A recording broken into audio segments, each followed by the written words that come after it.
اللہ نے آپ کو معراج کی دولت عطا فرمائی، یہ آپ کا معجزہ ہے۔ آپ علیہ الصلوۃ والسلام آسمانوں پہ تشریف لے گئے تو وہاں اللہ نے اس رات کو اور اس معجزے کے موقع پہ عظیم الشان تحفہ عطا فرمایا، ایک عظیم الشان تحفہ عطا فرمایا، اور وہ تحفہ میرے عزیزو نماز کا تحفہ ہے۔ دکھ اس بات کا ہوتا ہے کہ معراج کا واقعہ بھی بڑے ہی انداز سے بیان ہو جاتا ہے، اور اس کو نہ جانے کن کن حکایات کے ذریعے سے دلچسپ بنایا جاتا ہے،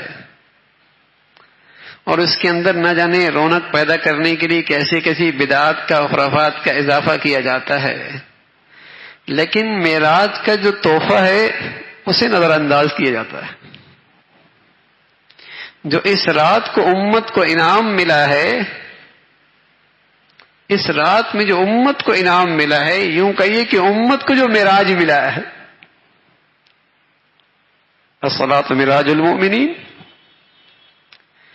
اسے نظر انداز کیا جاتا ہے۔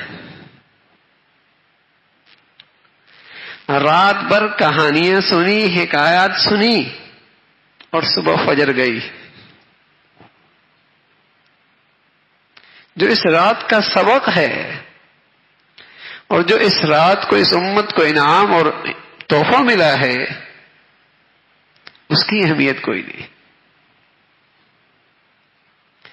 حالانکہ جہاں اس رات میں اللہ کے نبی صلی اللہ علیہ وسلم کو یہ عظیم معجزہ ملا اور اتنا بڑا کمال نصیب ہوا، وہاں اس امت کو بھی سب سے بڑا تحفہ ملا۔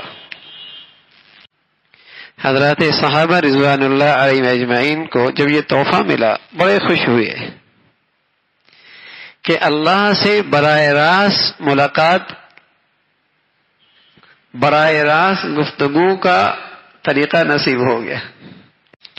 اللہ سے براہ راست بات ہو سکتی ہے، ملاقات ہو سکتی ہے، بڑی خوشی ہوئی کہ نماز کا تحفہ مل گیا۔ تو میرے عزیزو، جیسے معراج کے موقع پہ اللہ کے نبی کو ایک بہت بڑا اعزاز ملا، اللہ سے ہم کلام ہوئے، وہاں اللہ کا نبی اپنی امت کو نہیں بھولا، وہاں اللہ کے حبیب اپنی امت کو نہیں بھولا، اور اپنی امت کے لیے بھی ایسا تحفہ لے کے آئے کہ اللہ سے بات کر سکتے ہیں۔